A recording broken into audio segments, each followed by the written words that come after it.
Hi, I'm James Graff with this week's Mortgage Minute. Everyone's concerned about the coronavirus, its impact on the economy and on housing. But before the coronavirus took hold, housing was very strong, with both new construction data and existing home sales at 13-year highs. We expect the strength to resume when things get better, and they will get better. Sure, there might be a slower period as we practice social distancing, but when it comes back, it's going to come back strong.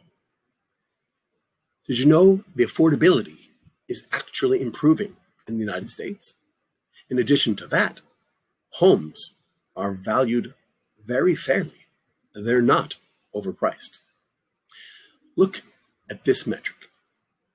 When you take annual rents, the value of a home is about 17 times what annual rents would be.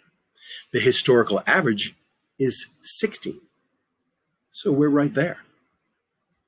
The peak was 24 times annual rents, and we're nowhere near that level.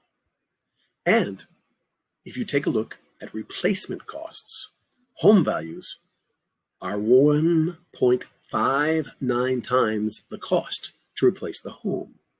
The 40-year average is 1.58. It's nowhere near the peak of roughly 2.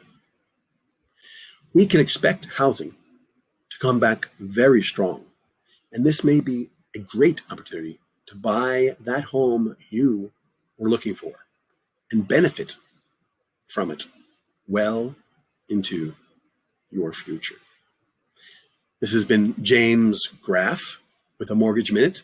You can reach me at 732-500-6883. That's 732-500-6883 or 732-500-MUTE.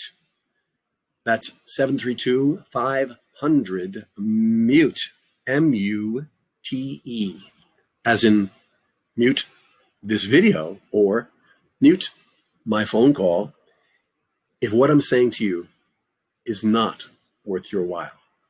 So I have to thank you for getting this far without muting me, and I have to thank you for all of your time listening. I hope you have a wonderful day. Thank you.